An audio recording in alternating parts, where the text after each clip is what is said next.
music. அப்பவும் இப்பவும் எப்பவும் சென்னை அதிரடி கலெக்ஷன் சரவெடி செலிப்ரேஷன். ரஷ்யாவிடமிருந்து கச்சா எண்ணெய் வாங்குவதை விரைவில் நிறுத்துவதாக பிரதமர் மோடி தன்னிடம் உறுதி அளித்துள்ளார் என்று அமெரிக்க அதிபர் டொனால்டு டிரம்ப் நேற்று கூறினார். ரஷ்யாவும் இந்தியாவும் நெருங்கிய நட்பு நாடாக இருக்கும் நிலையில் டிரம்பின் இந்த கருத்து சர்வதேச அரசியலில் பேசு பொருளானது. இந்த நிலையில்தான் மத்திய வெளியுறவுத்துறை சார்பில் விளக்கம் அளிக்கப்பட்டுள்ளது. அதில் டிரம்ப் பொய்யை அம்பலப்படுத்தி அவரது மூக்கு உடைக்கப்பட்டுள்ளது. அமெரிக்க அதிபர் டொனால்டு டிரம்ப் வெள்ளை மாளிகையில் அவ்வப்போது பத்திரிகையாளர்களை சந்தித்து வருகிறார். அப்போது அவர் கூறும் தகவல்கள் பெரும் கவனம் பெறும். அந்த வகையில்தான் இன்று வெள்ளை மாளிகையில் டிரம்ப் பத்திரிகையாளர்களை சந்தித்தார். அப்போது டொனால்டு டிரம்ப் ரஷ்யாவிடமிருந்து நம் நாடு கச்சா எண்ணெய் வாங்குவது பற்றி கருத்து தெரிவித்தார். ரஷ்யாவும் நம் நாடும் நெருங்கிய நட்பு நாடாக உள்ள நிலையில் அதில் விரிசலை ஏற்படுத்தும் வகையில் அவரது கருத்து இருந்தது. இது பற்றி டொனால்டு டிரம்ப் என்ன சொல்லியிருக்கிறார் என்றால், பிரதமர் மோடியுடன் எனக்கு சிறந்த உறவு இருக்கிறது. ரஷ்யாவிடம் கச்சா எண்ணெய் வாங்குவதை இந்தியா நிறுத்தும் என்று அவர் உறுதியளித்துள்ளார். அதை உடனடியாக செய்ய முடியாது என்று பிரதமர் மோடி தன்னிடம் கூறினார். ஆனால் இந்த செயல்முறை விரைவில் முடிவடையும். ரஷ்யாவிடமிருந்து இந்தியா கச்சா எண்ணெயை வாங்குவதில் நான் மகிழ்ச்சி அடையவில்லை. அதேபோல ரஷ்யாவிடமிருந்து கச்சா எண்ணெய் வாங்கும் சீனாவையும் அதே காரியத்தை செய்ய வைப்பேன்.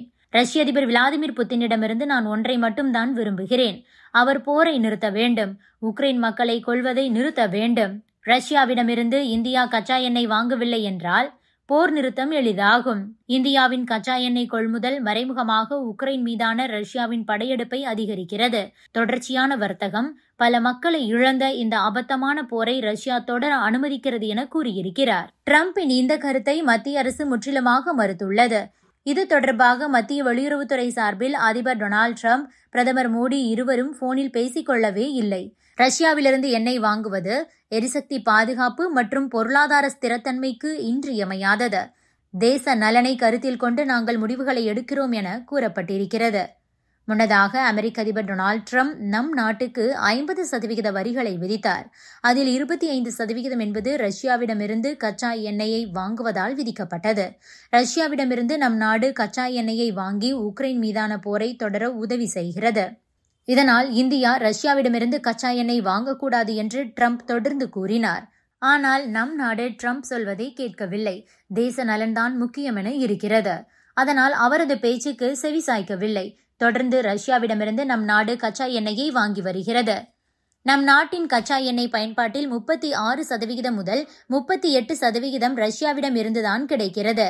இதனால் ரஷ்யாவிடமிருந்து கச்சா எண்ணெய் வாங்குவதை நிறுத்தினால் அது நம் நாட்டுக்கு பெரிய அளவில் பாதிப்பை ஏற்படுத்தும். பெட்ரோல், டீசல் விலையை அதிகரிக்கும். அது மட்டுமின்றி ரஷ்யாவுக்கு பதில் நம் நாடு மாற்று மார்க்கெட்டை தேட வேண்டியிருக்கும். இதனால் சர்வதேச அளவில் கச்சா எண்ணெய்க்கு டிமாண்ட் அதிகரித்து விலை கிடுகிடுவென அதிகரிக்கும். இதனால் டிரம்ப் எவ்வளவுதான் மிரட்டினாலும் நம் நாடு ரஷ்யாவிடமிருந்து கச்சா எண்ணெய் வாங்குவதை நிறுத்தாது என்கிறார்கள் சர்வதேச நோக்கர்கள். இதனை இந்தியாவும் உறுதி செய்துள்ளது.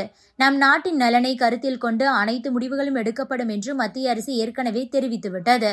இந்தியா ரஷ்யா உறவை சிதைக்க விரும்பும் டிரம்ப் ரஷ்யாவிடமிருந்து விரைவில் கச்சா எண்ணெய் வாங்குவதை நிறுத்திக் கொள்வதாக பிரதமர் மோடி சொன்னதாக கூறியிருக்கிறார். ஆனால் அது முற்றிலும் பொய் என்று மத்திய வெளியுறவுத்துறை அமைச்சகம் விளக்கம் அளித்து டிரம்பின் பித்தலாட்டத்தை அம்பலப்படுத்தியுள்ளது.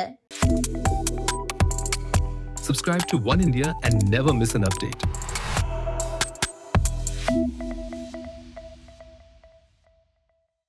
music.